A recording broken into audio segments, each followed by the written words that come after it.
Sveiki visi, čia Robertas iš Fluho LT. Ir šiandieną mes bandysime kurti mygtuką, elementą. Jis pravers jums bekuriant tinklalapius ar dar ką nors. Ir šiaip papildysime Photoshop žinias. Taigi susikūrėme naują Photoshop langą, New. Užsirašome, kad tai bus mygtukas. Man užtenka, kad būtų plotis 500 pikselių ir aukštis 500 pikselių. Spaudžiame OK. Atsiranda langas, visų pirma pasikeičiam lango spalvą. Mūsų fonas bus juodas, nes aš taip nusprendžiau.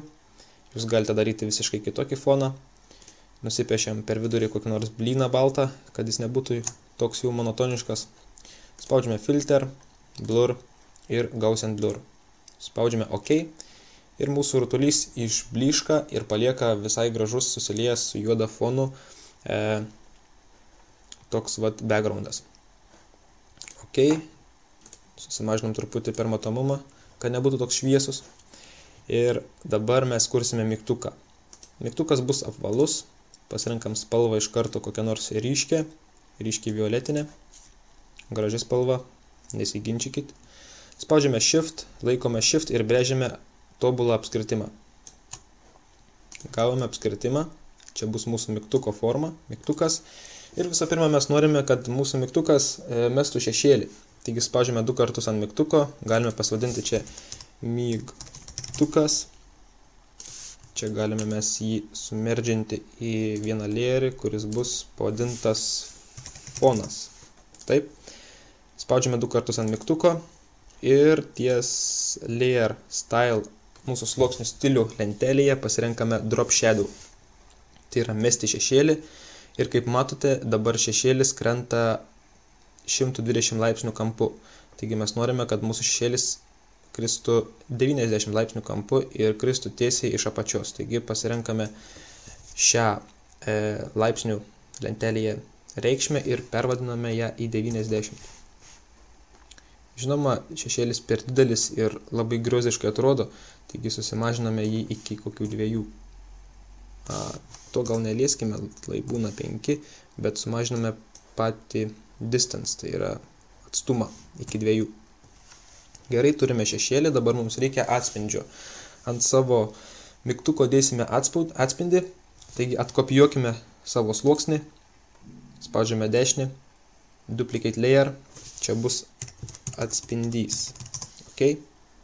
Atspindžių nereikia šešėlio, taigi nuimkime šešėlį, nes atkopijavus layer atsikopijavo visos layer style reikšmės. Spaudžiame OK. Spaudžiame 2 kartus ant mūsų atspindžio ir uždedam color overlay. Atsiprašau, gradient overlay. Ir pasidaro būtent tas atspindys toks su atspindžiu, bet čia matome juodą. Taigi, kad jos nekeisti tos juodos spalvos į violetinę, padarome ją permatomą. Taigi spaudžiame ant blending mode, spaudžiame linear dodge add. Ir jis juoda spalva palieka permatomą ir lieka tik atspindys. Žinoma, tas atspindys labai ryškus, taigi mes sumažinkime jo parametrus, jo permatomumą iki kokių 58. Ir dabar turime mygtuką su šešėliu ir su atspindžiu. Ko mums reikia, dar mes turime padaryti tokį 3D efektą šešėlis iš vidaus. Ta prasme, to jau parodysiu, ką aš norėjau jums tuom pasakyti. Atsikopijuokime dar vieną sluoksnį, pasivedinkime čia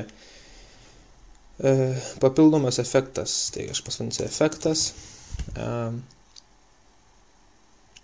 Ir dabar nusiimkime, aišku, visus savo styles parametrus ir pasirinkime per blending options default mes fill opacity pasidarome ant 0.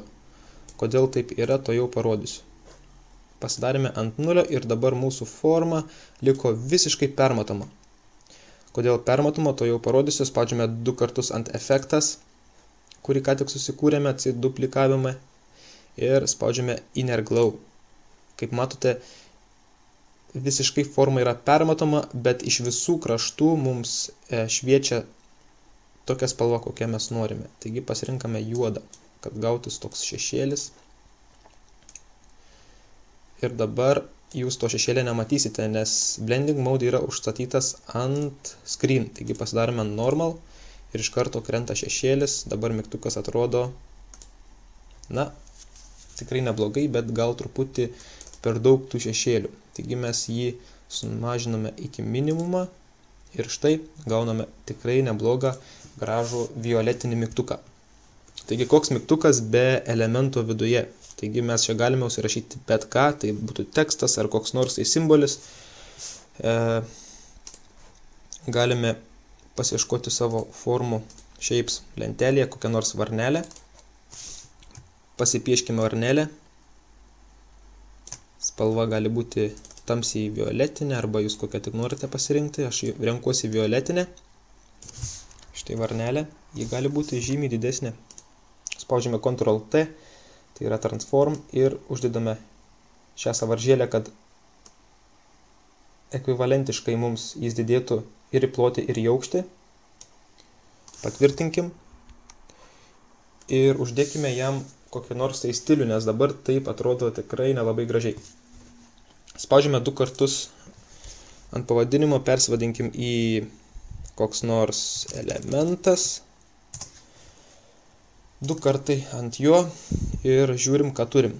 Dabar mes norime, kad šešėlis kristų į išorę ir į vidų, nes sudarysime tokią iliuziją, kad tas būtent elementas yra ekstrudintas į vidų, į mūsų mygtuką. Taigi spaudžiame Drop Shadow ir Inner Shadow. Abudu padarome kaip overlay. Overlay. Ir visų pirma, čia padarysime baltą spalvą visiškai. 100% permatomumą. Ir čia juoda, visiškai juoda. Sumažinkime reikšmes iki vieneto. Čia irgi vienetas. Iki 2 dydis ir kad nebūtų toks didelis 2, 2. Gal 1. Na va. Žinoma, spalvą pakeisime maždaug į tokią, kokią turi būti ekstrudintas elementas ir mygtukas tikrai neblogas. Dar žinoma, galime šiam mygtukui padaryti kokį nors tai dar vieną efektą. Galime atkopijuoti dar vieną layerį, čia bus papildomas efektas. Jį padidinam truputį 5% gal. 105. Nuimam visus efektus ir padarom jį visiškai juodą spalvą. Color overlay, visiškai juoda spalva. Ir uždedam kokį nors bevel and emboss, kad kristų atspindys viršuje. Pažiūrim, kaip atrodo. Na va, mygtukas atrodo tikrai neblogai. Jau galime naudoti kur nors tai elementuose. Žinoma, spalva visiškai juoda gal ir netinka, bet čia jau jums spręsti. Štai.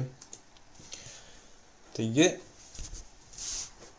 susikurti galime grupę, tarkim, mygtukas, susikeliam viską į mūsų grupę mygtukas, galim atsikopijuoti, duplicate group,